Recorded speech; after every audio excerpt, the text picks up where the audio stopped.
What's up, everybody? All right, let's see what we got here today. All right, let's see people checking in. Jack Belcher 2004 is in the house. Attracting Success is in the house. I like that name, Attracting Success. That is a great name. Kanish, Kashish is in the house, and Suell 22, swali, I believe 22 is from Brazil, and Joseph's in the house. Credit Gene, what's up from New York? Boy from New York, what's up, man? How you doing, Anton? How you doing? So a lot of people coming. TMZ, young man is a hardworking young man. All right, so I see a lot of people in the house. We're gonna just jump right into this. So today is my power talks, and today I am bringing on at first. I'm gonna bring on Matt. Let me just break down who he is to you, and then we're gonna get right into it. Matt Labrise. His well, basically, let me just break it down. Now, Matt Labrise. I think I met him at York College. We'll go over it. And he wanted to intern for me, and I said, all right, I'll give you a shot. And he came in and interned, and basically what we have here, the write-up on him is he came on as a business development intern at the Shark Group and worked his way up to content coordinator for my book Rise and Grind. And he's one of the reasons why Rise and Grind became a success.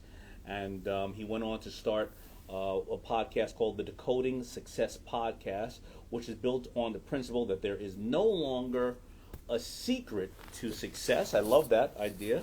And most recently founded 1B Branding, an award-winning branding agency. I got to find out what award, which helps business to differentiate themselves through smart strategy, imaginative and innovative design and activation. All right, so let me bring Matt on really quick, and let's get some questions about interning and all that good stuff.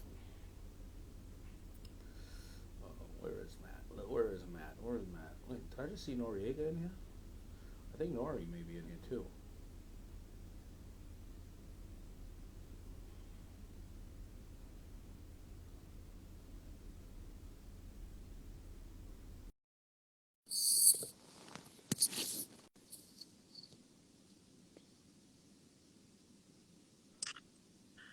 Yo, What's up, Matt? what's going on, man? How are you? I am well. I'm just my desk. Everything's going well with me. How you doing? Everything is good, man. Everything is good. Living life. All right. So I kind of chopped up the intro.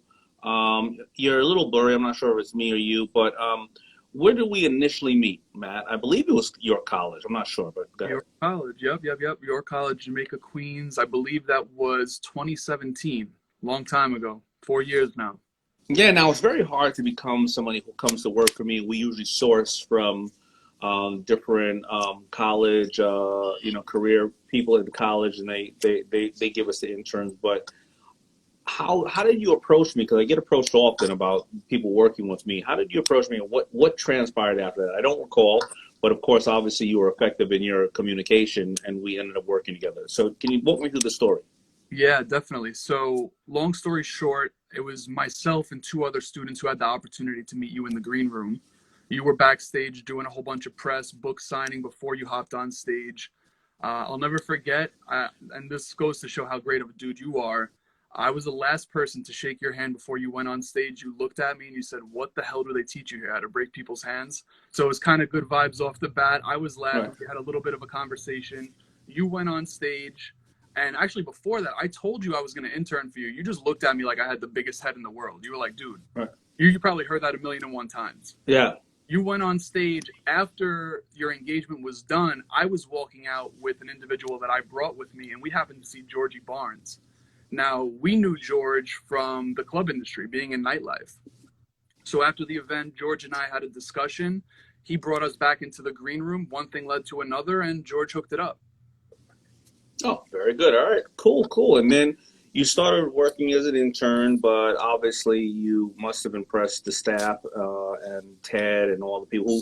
Most of the staff started as an intern, and then I believe we hired you, and then you worked on the Rise and Grind book. And what was your you a content creator, but you did a lot, and I have to obviously thank you because it's a, people get the honor of, or I get the honor of people just seeing me when there are people like you and so many people behind the scenes who are working day and night to make these things come true.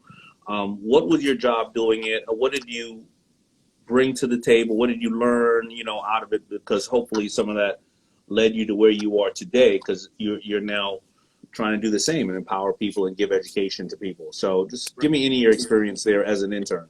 Yeah, so firstly, I'll start with what I learned, because I always get asked this question. What was the number one thing you took away from working with Daymond, from working with the Shark Group? Number one thing I took away was remaining calm.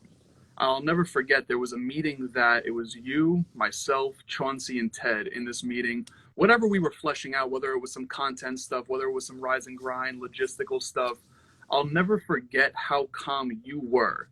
And I'm sitting there on whatever it was. We were kind of just going back and forth, and you were sitting there so calm. And after that meeting, I walked up to you and I was like, D, like, how do you do this? Like, I'm heated, Chauncey's heated, Ted's heated. We're kind of going back and forth, and obviously very civilized. Yeah. But I asked you, and you were like, Matt, business isn't brain surgery.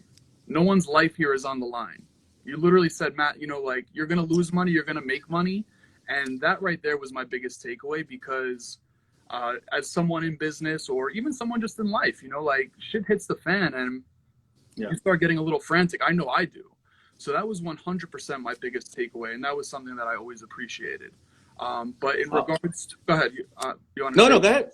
Yeah, so in regard to the work that I was doing, I got brought on to help create systems to start creating content for you on social. Right, you were already doing stuff, but we had so much press on hard drives, old stuff from Fubu, new stuff from from Rise and Grind, from Power of Broken, all these amazing press outlets, and we wanted to create systems to be able to generate and pump all of this out to continuously expand your reach. So that was the main thing that was brought on, and then of course, Rise and Grind was something that got thrown on the desk, and that was an amazing project to be a part of as well, because it was something that I've never done ever in my life. Never thought I would have done it, and an amazing opportunity. Well, so I want to elaborate on the remain calm thing. And it's funny the way you said it, remain calm. Remind me of Meet the Fuckers, when the guy. Do you ever saw Meet the Fuckers? Yeah, I know what it is. You ever saw when the cop, when the crazy cop shot him with the electric thing? Remain calm. But I think it goes back to what everybody, it's all saying, never react, respond. And, when you get emotionally, charged over something, and you, of course, being a younger man, I was the same. But when you react, you never get the proper response out of it. I actually read something that they said, was it Elon Musk, or it was definitely Steve Jobs and Elon Musk had one thing in common. Sometimes they would now do the uncomfortable 10 to 20 second silence when asked questions in the room. And so they're sitting there, just like this, and obviously they're in the leadership position, and you may ask a question to them and they're just quiet for 20 seconds. Now, 20 seconds could seem like a lifetime when you're in a negotiation or talking to somebody, but they said that is a practice that they do that. First of all, it shows people the gravity of the situation, but it also shows that you're going to come up with a better thought out answer. Often, I find that when you're upset at something, I do this personally, not necessarily when I'm in a meeting, but when I'm upset at something or anxious or whatever the case, especially these days, right, with COVID, you never know what the hell is driving you, right? Because you've heard of a death over here, or you want to get out of the damn house, or the kid is yelling, or, you and your wife, or whatever, you and your friends. I notice that I reflect and say, where is this anxiety coming from? Could I had a great night with some Tito's last night and my body is tired, right? Could I have heard about a quick call, or somebody said something to me like, yo, I gotta talk to you, it's really important, but I was on a call like this or something, and I see that text and I know that person is always about drama, or maybe that person is never about drama, and they hit me and said, I gotta really talk to you, and I'm like, holy crap, what just happened? Because right now where we are in life. We're hearing so many bad things every other day. I think we're a little too connected. But when I started to realize that I have to go back and see where this is coming from, sometimes I may be super, super tired. And I know that maybe I shouldn't make a decision on this topic today, or maybe I'm emotionally charged because I just had an argument with my wife or my mother or whatever, or my daughter, and maybe I should sleep on it and make a decision tomorrow. So I'm glad that you brought that out of the conversation, because it's not something that I normally think about. And I love the old saying that, you know, life is 20% what happens to you and 80% on how you respond. Right. So I love that. I do want to get into one thing about you in regards to your internship. You decided to intern. You know, that means work for free. That, you know, a lot of people will say, well, I'm in college, or I'm at this certain age, or I have my bills to pay. I have whatever my responsibilities are. Or, you know what, if I want to work for free, well, why don't I work for free on doing something that I want to do for myself? But you dedicated your time and energy. You came to work the same time as people who were getting paid, and you left probably later than them half the time. What would you say to other people who are thinking that it's not for them? Or maybe, you know what, if they are thinking it's not for them, if they even have that mindset, should you try to convince them, as you talk about decoding success? Should you even try to convince them that that is something? Or, you know, I'm trying to basically say, if the person doesn't see the value in that and you have to convince them, then you don't even want to talk to them, move on. What would you think about that comment? Right. So I'm going to speak from my personal experience, and I only had one internship. That one internship just so happened to turn into a job. I was getting turned down left and right. I personally never saw the value in interning. In fact, all I thought, and this is probably why, I mean, listen, I failed out of college, right? I had to go back to college. I kind of worked backwards. Mm-hmm. I totally see this, because I was on both sides of the spectrum. I made a lot of money in my early 20s just from being in business. And at the same time, I lost a lot of money in my early 20s because Well, you in business, what you the promote the nightlife, right? nightlife, I believe. correct. Okay, Yep, cool. yep. So I never saw the value in interning until I actually did it. And what that did was propel me even closer to where I actually wanted to be. It was just another door to walk through. It was an opportunity presented to me. And that proximity, and listen, being in proximity of you obviously is going to pull me a lot closer to where I want to be in life, right? I But if appreciate that. someone is looking to get a job directly out of college, that internship is proximity to that job, right? And I didn't necessarily view it that way in my early 20s or even in my late teens. But when I had that opportunity presented to me with you, it was an absolute no-brainer. It was just proximity, and proximity is so powerful.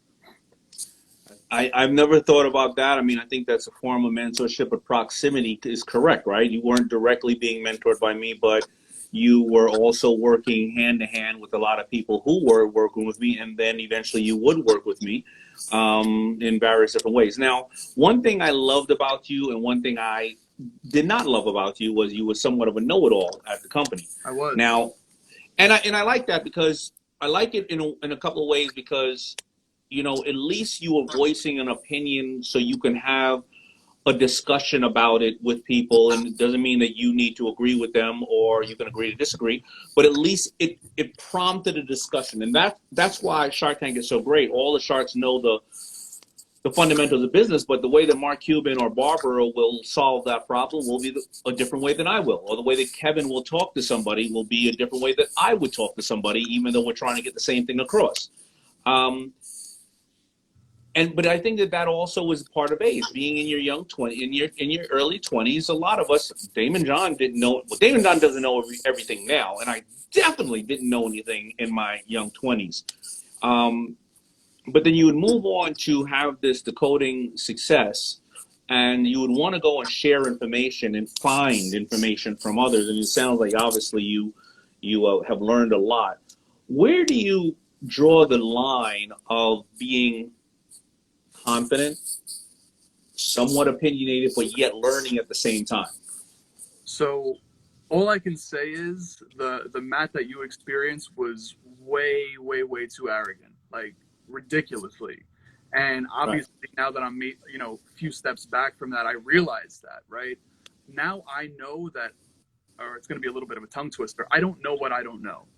Yeah. And the more and more I talk to individuals like you, Grant Cardone, Dean Graciosi, all these amazing people, I'm just like, holy shit, like I didn't know this, right? Right. So I don't even think there is a line. And the beautiful thing about it is everyone's perspective is different.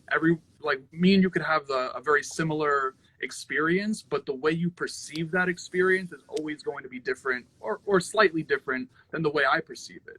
Right. And I think that's the beauty in it. And when you're able to open yourself up to the perspectives of other people in that sense, your world just continues to expand. And it really goes to show the reach of what is possible in this world. Yeah, but you had to be smart enough or vulnerable enough to say, I need to change the way I'm approaching things. A lot of people here right now listening to us, they have family members that you can't tell them SHIT, but they still are unhappy with their lives in whatever form, whether financially, whether romantically, whether physically, but you can't tell them nothing. They shut you down all the time. They tell you why it can't work. And they are 100 years old or they're 50 years old. But you at a certain point, knowing that you had these opinions, I mean, honestly, you take somebody up until, usually somebody would be around like 40 when they start going, man, I can't believe the shit I was saying when I was 20 something years old. But for you to sit there and say, in such a short curve, did anything specific happen to you? Did you take inventory? Because I'll tell you what my curve was. I tell this story a lot of times when I was so smart that I didn't go to college. I wasn't even as smart as you to try to go to college. And I like to laugh at all the kids who were going to college because I was on tour with LL Cool J and all them. And then I turned around and I joke, but I'm serious. I was now 22, 23. Those kids were coming back from college with jobs. And I was at Red Lobster being their waiter and felt embarrassed. And I said, and then most of my friends, my cool friends I was hanging out with, dead or in jail or on crack. And that's when I took inventory of myself and I said, man, I got to make a change, because if I'm going to look at the results right now, and nothing wrong with being a waiter, I'm going to look at the results right now. I have no goal to hit in life because I don't have anything I'm super in love with. I'm a waiter, which, am I going to do this? I'm probably, okay, I'll get a little bit of I can't build a bigger career. What am I going to do? Take 9 tables at one time instead of 2? That's not scalable. So, man, maybe I'm the idiot, right? And that's happened to me. And I'm not saying that you said you're an idiot, but how did you find that way to get out of your own way or be very honest with yourself and say, I need to adjust this at some point in my life? Yeah, so I think for me personally, what it came down to was getting hit by the 2x4 of life numerous times. After I left working with you in March of 2019, I just was on a total downward spiral, and shit actually got really dark. I really don't talk about it this much. And I know you talked about it all the time when I was with you. You would always talk about how the suicide rate in Silicon Valley was super high. And it is, right? That's just the truth of it. Life got really dark. I was experiencing crazy anxiety. I almost was scared to leave the house, straight up. Yeah. And, finances, I was tapping into my Roth IRA. I didn't know what I was doing. I was just lost. And it was either I was going to continue playing victim to that, or I was going to make a change. And it took me some time to make a change. I didn't just wake up and, oh shit, I'm good again. It wasn't like that at all. In fact, I started to build. It was great. Then it wasn't great. And then it's funny. I didn't even think the conversation would go this way, but also different relationships with girls I was dating was revealing stuff to me as well. And I was just. What do you mean the relationships with girls you were dating? You mean the girls were not the ones that you felt you should be with, or the girls were telling you, hey, Matt, hey, what was happening? It was more so life telling me through them, right? It was just something wouldn't work out, and it would reveal something that I needed to work on myself. Right. So were they good girls? Do you believe they were good people that you lost the opportunity with, or they were not good people who were sucking you dry of emotion or intelligence or aspirations? I think I wouldn't go to the extent of saying that they were sucking me dry of aspirations, goals, etc. But they were definitely in certain scenarios sucking me dry of energy, right? And all of those experiences, whether it was the relationships with women or whether it was experiences on the road, speaking engagements, whatever the case was, like everything was just revealing to me something I needed to work on myself. And and instead of getting offended by that and, you know, kind of just like huddling up and kind of just like being closed off to it, I just stepped into it. I literally just stepped into it every single time, and that just kept broadening, you know, the horizons. All right, so let's get into now all the good stuff you're doing with your podcast called Decoding Success Podcast. What are you doing? Why are you doing it? What have you learned from it? What can you share with people, and where can people find you? Because a lot of people here are saying that this is a very relatable conversation. It's it's just transparency, and a lot of times we talk too high about things that, because in my world we're talking about finance and everything else, but you can't never get to that point until you get past these points where we're talking about as a person, right? So let's talk about Decoding Success Podcast. Yeah, man, I love it. I think I really drew the inspiration from just being around you and being able to have a conversation with you at any given moment when I was working with you, whether it was a text or whether we were out to dinner or in a meeting or whatever the case was. And I just told myself, like, I don't want to stop having these conversations. Like I want to continuously be in proximity of individuals that have things that I aspire to have in life, whether it's the ability to get their family the best healthcare, which is something you talk about all the time after your health scare, or, whether it is to be able to fly on a private jet, whatever the case is. I just wanted to continue to extract value from them, which sounds very selfish. So I always spin it and say that I wanted to be able to amplify the messages of other people as well. Now, when I first started the podcast, of being able to land a certain type of guest because I knew how to sell myself, my experiences, and what I was offering them, I just really was tapping into the ego, and I was very driven by that. So I want to spin a question on you and ask you how you found ways to take ego out of the driver's seat, but ultimately beyond that, it's just fun, D. Like straight up, like I have a lot of fun doing it. So it's on every major platform, Apple, iTunes, Spotify, etc. But I'm curious, like, I know you got to bounce in a little bit, but how do you keep ego out of the driver's seat? Well, there's a balance of it, because you can argue every angle of it. If if you don't feel confident about yourself, then nobody will invest in you. But on the other side, what I think it is, I think that I've been doing this now, and I've been, I started really getting public recognition around 1995, right? So I guess doing my math, I mean, it's almost 30 years of doing this, right? And then I had money, and my ego was still in place, because my ego was still big, because even with the money and FUBU was working, once FUBU would start going down, I know that the industry would say, well, he's a one-trick pony, that's never going to happen again, and they all wish you the worst, because obviously, they want to do better. Not all. Some wish you the best. And then I switched over to various different areas of success. And I just think I think my ego has started to go away, because when you walk in a room with people who have more success than you, whatever you deem success is, people who have bigger families, or really happy with their faith, or are in great shape, or are billionaires, you realize that there's always going to be somebody out there with a bigger wallet, and bigger something else. I joke about it, but I'm serious. If Elon Musk woke up with Mark Cuban's money, he would jump out the window. And if Mark Cuban woke up with my money, he would be a welfare case. So and then somebody else, if I woke up with somebody else's money, that is. So money, obviously anybody can have more of it, right? Anybody can have more fame, right? And I just think when you're comfortable with yourself and you kind of throw it out there like that, people respect it. I was one day, and I always tell the story. I was one day in this woman's house, and she had this huge mansion. I mean, and you could tell that she had just she had just married this wealthy individual, and she was just she was just bragging about everything in there, and you can tell the way that she was bragging. It was a dinner party, and one of somebody I know jumped up and said, "Yeah, no, you're bragging a lot. You were real good. You guys live better than Warren Buffett. That's amazing." Because technically Warren Buffett has a little regular house. Right. It shut her up immediately, because her husband say, "Honey, sit down."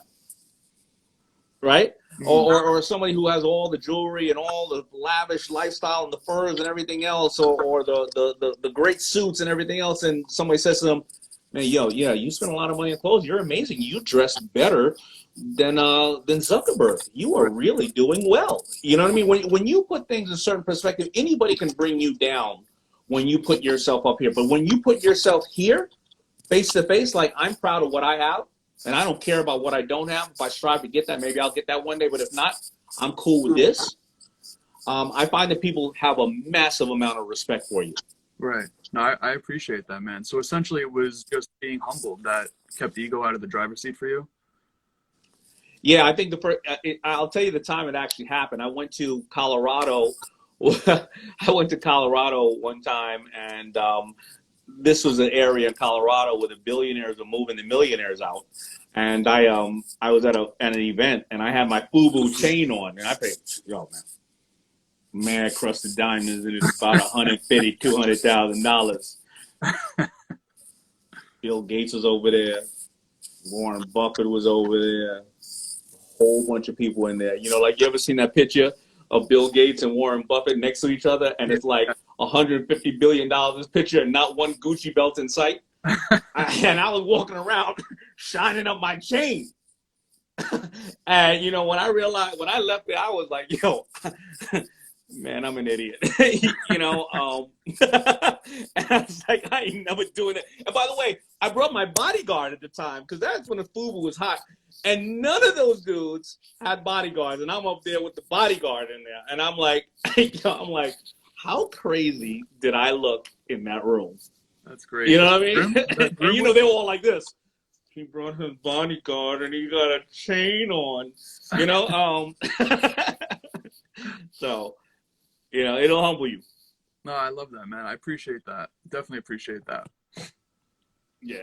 So, listen, man, I appreciate your time. And where can we find your podcast, Decoding the Success Podcast? Yeah, it's on every platform: Apple, Spotify, iHeartRadio, radio.com, Libsyn, all that good stuff. It's everywhere. Just type it in, it will pop up. All right. All good, brother. Thank you for sharing, you know, and being honest and transparent about your history and about where you were mentally. And thank you. And listen, if your podcast is anywhere like this where you are extracting value, because I noticed, you know, one thing I do on Clubhouse and other places is I want to answer all the questions that people are usually too intimidated to ask, because a lot of people are in rooms or having conversations, and, you know, they hear people saying certain words and they laugh, because they don't want to seem stupid by going, what is that? Right. You know what I mean? And when they do that, they kind of tend to veer away from being educated and changing their lives. When, if they're in rooms where people are having these kind of conversations, if you do ask what is that, first of all, people generally want to share it. If the people around you don't want to share it, they're like, oh, you're an idiot. You don't know about that. They don't know much about it either. Right. But the true people will want to say and give you that information. And that will be the first step of you hearing something, because then when you hear it again, you know a little bit more, you know a little bit more, you know a little bit more. And that's how you learn. And that's how you grow. 100%. Definitely agree, man. All right, brother. Thank you so much, man. Be blessed. Right. And we will be talking soon. I didn't do the podcast yet, did I? No. I wanted to ask you questions on this. I wanted to ask you questions on this. Let's go. Come on. No, do your thing. I know you got someone else. Do your thing. I don't want you to be late for that. Do your thing. I'll talk to Ted, and we'll get that situated. All right. All good, brother. Sorry about that. I was up there asking you so many questions. All right, man. I'll talk to you, D. All right. Peace. All right. There you go. So, I hope you learned a lot from my brother Matt. Absolutely amazing young man who's going through life and is sharing stuff like that in real time. The next person I'm going to bring on where is my stuff here? Okay, interview 1. Where I have interview 2 over here. Sorry about that, everybody. All right, here you go. Valentina Rodriguez. So she worked as an equity research association at Morgan Stanley, and realized her true passion was in the wellness industry, and a lot of you love this stuff, which aligned with her experience as an athlete, yogi, and a believer in the importance of functional foods. Injured herself training for a 200-mile relay race, and in her recovery discovered the healing potentials of hemp. Couldn't find an existing product that uses hemp and wasn't highly processed or not loaded with artificial sugars and sweeteners, and decided to take her financial and business expertise and create the most natural, dense, natural and nutrient dense and natural and convenient way to reap the benefits of hemp extract. Founded and is the CEO of Cannabis Oliva. You see, I'm having a hard time with dyslexia here. Maybe she needs to do a dyslexia formula. Whose hemp-infused olive oil is redefining cannabinoids as a superfood component of luxury wellness product. I know some of those words are a little big for you, and they were definitely big for me. So I'm going to ask her exactly what does all that mean, really quick. But I have been using the product, and it is great. All right, let's find her here. Well, she is about Canada. All right. What's up, Danny? I see Daniel. I see Danny from Miami. Yanni. Chauncey's in here. Eric Patrick Thomas. Ginger. Let me try to find her. Where is it at? Okay, Canada. I don't see her. Anybody see Cannabis Oliva in here? Anybody? Let's go back to the normal page. Let me see. If you see her in here, let me know, because I will then hit this one.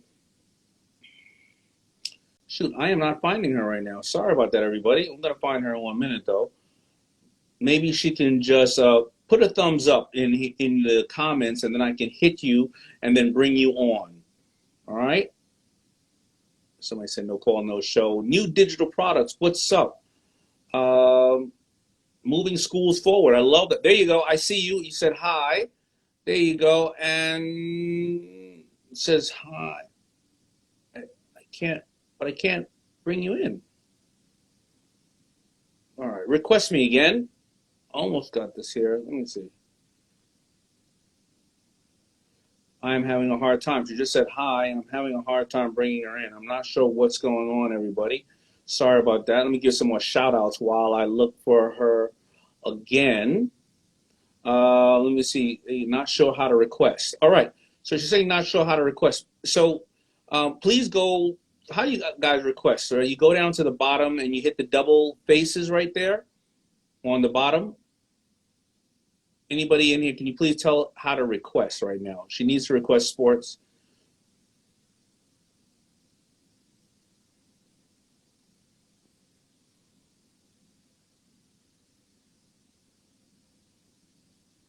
All right, let me get some shout outs while I tell her how to request.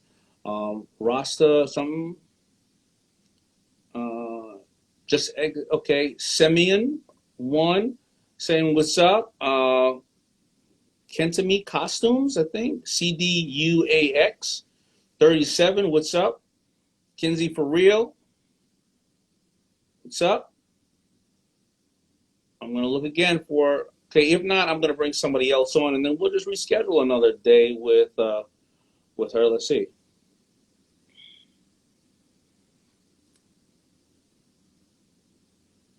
You know what? Let me bring on Maury. Maury, see if Maury wants to come on in the meantime.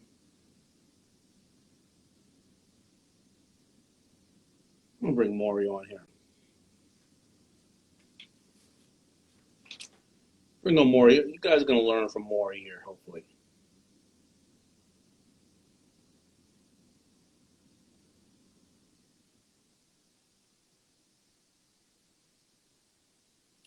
You're under Valentina. Okay.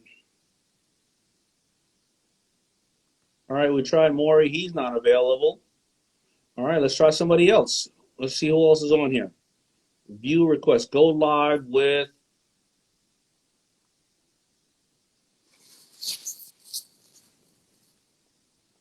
Got somebody coming on live really quick. Maury said he's on a call, so we'll get somebody else right now.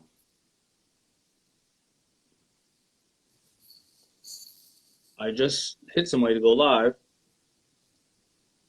Jeez. All right, let's try the bud swap. The bud swap.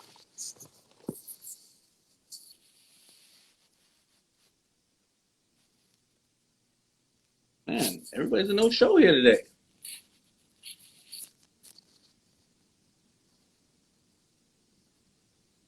Can't get. What's up, man? I can hear you. Can you hear me? I can hear you. How you doing? I'm blessed and highly favored, man. It's an honor to be in this video with you.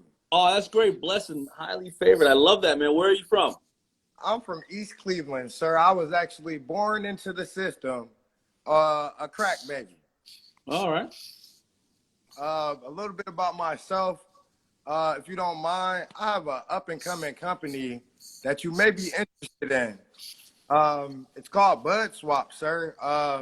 I've created a mobile app that's under development by Appsketeers, an app development company located in Atlanta.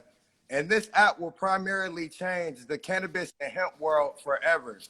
So basically what I've created is an online social media barter system. So basically there's no cash transactions. People can literally get goods and services done anywhere in the world where the app store and the marketplace is, using cannabis and CBD, oil, edibles, seeds, plants, clones, wax, hash, wherever the law permits it, sir. And Excellent. yeah, it's been quite a journey, and we're here. I got the LLC licensed in Colorado. I have the intellectual property through the USPTO patent pending. We're working Nice. on the trademark right now as we speak. That's being processed.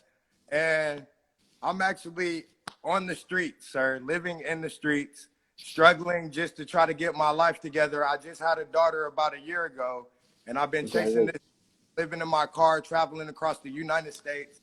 My car actually just broke down last week, and it didn't stop me. I just made it all the way from Cleveland, Ohio to New Orleans to talk to a couple of my business partners who are Twin Skills LLC. They're actually located out in New Orleans, and they're a part of Currency's Car Club, the rapper Currency.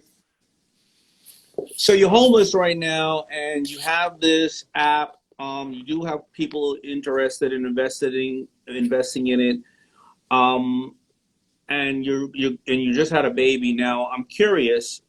Because somebody just said you're smart as hell, which is very true, because you're not letting anything stop you. I'm curious at the same time, while you are in this transition stage in your life, before you invest in this company, or while simultaneously you invest in this company, how come you're not finding other ways to make money, or maybe you are, from steady work, if there is? Because I'm sure it's very hard for you to get work. I just moved here to New Orleans yesterday, and I have a job that I start tomorrow. I'm a certified welder, and I also do tree work, sir. I have my OSHA 10 and my welding certifications in the NCCR1. I can do stick welding, TIG welding. I'm a welder. I'm a hardworking man, honestly, sir. You put it in front of me, I'm going to get it done. I've done commercial roofing and worked on the roof for about 70 hours a week, for months. And it's to the point where I realize when you're working for somebody else, you're only going to get so far depending on what you actually have doing. And to get my company to this point, I actually had to use the business hours where another individual would need me to be working to get us to this point. But now I've been blessed with the connections I have. I'm actually going back to work tomorrow. You're an excellent young man, man. I got to tell you something. It seems like you understand the value of having to put yourself first to some extent, and of course, making some massive sacrifices, relocating, and things of that nature. But the reality is, you definitely need to keep a day job simultaneously. The reason being is for a couple of reasons. Number one, it shows your priorities, and it shows that you are willing to work. And put in the work to feed your family. You have a little baby, number one. Number two, it gives you access to other individuals. So other individuals who may own the company, other individuals who you may be working for. I do understand you're working on somebody else's dream at the same time. But it also shows you're willing to put in the work on your homework, your night job, meaning your business. Also, what it does is when you keep a job at the same time, it allows you to extend the amount of time and energy that you put in this business. If you did not have any other job, and every time you got $1 you put into the business, well, then you may be flush out of money in 6 months or a year. But sometimes businesses don't even take any root in that period of time. But if you keep balancing the work and the investment simultaneously, you can do that for 3 or 4 or 5 years maybe. And listen, as I share with everybody, it's an old story, but I worked at Red Lobster for 5 years while starting Fubu. If I would have just given up everything and taken an investment in the beginning, Fubu would have been dead after 1 year, and I would have been homeless as well. But I wasn't able to leverage anything. And this is important for you to understand how to leverage things at the same time, because your business is going to have its ebbs and flows, and it's going to have those times when, you know, you guys are stuck, and then you'll figure it out. A normal business does not even get to a place of normalcy until 4 years in, and it doesn't usually start kicking off profits till 6 or 7 years if you do it the right way. So that's a lot of things that I can tell you, but also what people can learn from you is that in the cannabis space that is super hot right now, you don't have to just be selling cannabis. I love the fact that you're selling technology. You could be selling curriculums, you could be selling bags, or you could be selling software to process the stuff, right? So there's so many different ways to be able to do what you're doing. Now, it happens not to be an investment for me at this point, because first of all, it's not an area that I have expertise in, and second of all, my obligation to Shark Tank, unless I told them previously about an investment, I'm not able to take other investments besides real estates or stocks, other than that. So, but I hope you use my platform to the best of your ability to pitch it. Now, I want people to know how to find you, how to find your company, and will you be doing any kind of crowdfunding, situation for people to be able to maybe take the ride with you? We're in the last phase of development. You guys can follow me on Instagram at the Bud Swap. We're also listed on Google at Bud Swap LLC out in Arapahoe Road in Colorado. We're here, guys. You know what I'm saying? It's coming soon. And we just appreciate the time being able to use your platform. It's a blessing. And hey, taking it one day at a time, we're going to get it done regardless. I noticed somebody just wrote here, and congratulations, somebody just wrote here, are any grant writers here? There's a lot of money out in the market that people are not aware of. I remember when we did the deal with the young man called Swali on Shark Tank. After we did the deal with Swali, he went off and he won, I don't know how many more pitch competitions he won after Lori and I did the deal with him, because he said, I'm going to go to the pitch competitions, and what's my worst case scenario? I lose at the pitch competition because I lost to somebody who understood how to articulate their product and or brand better than me, and I need to step my game up.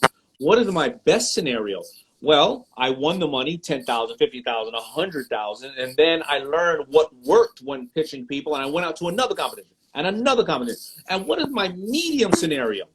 Well, there's some press in the audience and or some other people who said, I want to back you also. I want to distribute you. I want to mentor you. So you have a way right now, as I'm seeing you, of articulating where you came from, but that's not going to stop you. Where you are today with your understanding of going and getting patent, United States Patent Trademark Office, and also your skill sets, because you have 2 different skill sets, and that you're willing to bust your ass and work. So I would absolutely tell you to go out and join as many competitive pitch competitions as you can. And you can raise, listen, I've seen the average is $20,000. And imagine if you win 10 of those in the next 3 months, especially when so many companies right now are trying to, invest in people of color and upstart businesses. So this is some of the things that I would just recommend to you, because I see it working often for great people, and I think that you have a lot to share with people. Thank you very much. And we also have a GoFundMe set up. Any penny helps us. It's GoFundMe/Bud Swap. So you guys GoFundMe what? GoFundMe/Bud Swap, BUDSWAP, one word. And we set our goal small at $1,000 because I've been marketing it and spreading it. And I thank God first and foremost. My business and entrepreneur mindset was expanded under the mentorship of 2 people. Donald Bradley, who's a Black multimillionaire located out in Atlanta, who has a network marketing company by the name of Planet Marketing. and David DaCosta, who is one of his representatives. And I've been pushing this thing ever since. So if you guys want to support me, please find me in the DM. And like I said, I'm just as willing to put up every dollar of this myself. I also subcontract tree workout, and it's almost tree season. So I'll be. So you're in New Orleans, so somebody also, they can go to your GoFundMe page /butt swap. But if you are in New Orleans right now, and if somebody's like, I want that young man to come and help me out or work with me or do whatever, you are available, right? Yes, for sure, for sure. I am available. I gotta talk to. I've already made previous obligations to the man that I just will be working with tomorrow. Okay. I don't know. We'll have to talk about it for Things sure. Things don't happen overnight, man. Maybe somebody touches base with you right now and they got work for you in 6 months or a year. Or listen, you never know, man. You know, God works in mysterious ways. All right. Sure, for sure. God bless you, man. I appreciate your time, man. All the best to you, man. All the best. Peace. All right. Love. All right. There you have another inspiring person who was not letting the hand that he has been dealt, hold him back and not using it as an excuse. He kind of, I love that. This is the way that true people pitch when they're not even trying to pitch. I want everybody to take away from this. You don't get from him that he's ever going to stop. You don't get from him that if he doesn't get an investment or he doesn't get something, he's going to stop. So the best thing about you when you are pitching somebody or even telling them your story, remember, tell them how the train is leaving the station one way or another. It may be late. It's not waiting for you. It hopes you hop on the train, but it's gone. And that's the way you got to think about things, because when you look at somebody who sits there and says, well, I need you and I need you, then you feel like they're putting the onus on you and their success depends on you. A lot of times that's scary to an investor or other people, because you know what? We have our own fears on how we are going to remain successful in life, alive, whatever. When you start putting, hey man, why don't you help me out because you got it all or whatever, and it doesn't have to be money, right? Then you put something on people that go like, geez. But when you say, yo man, I'm rocking no matter what, I really wish you'd be part. You're not, no problem. Don't worry about it. I appreciate the time. Anything you can do for me, let me know. Anybody you can recommend me to, any work you got for me, I'm ready to work. You do that. People love to hear about that. I will share the information of that young man with as many people as I can when he comes to mind. But would you share the information of somebody who said to you, man, please help me out. I need this, man. I messed up all this, and this is what life happened to me. Yo, help me out. You most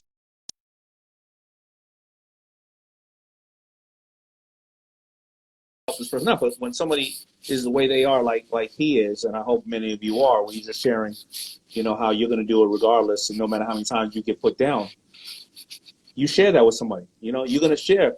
I just saw this young, like right now, many of you are going to talk to friends, and they're going to tell you, what their challenges they're going through, and there's the ones are going to succeed, they're going to figure it out. The ones that are like always complaining.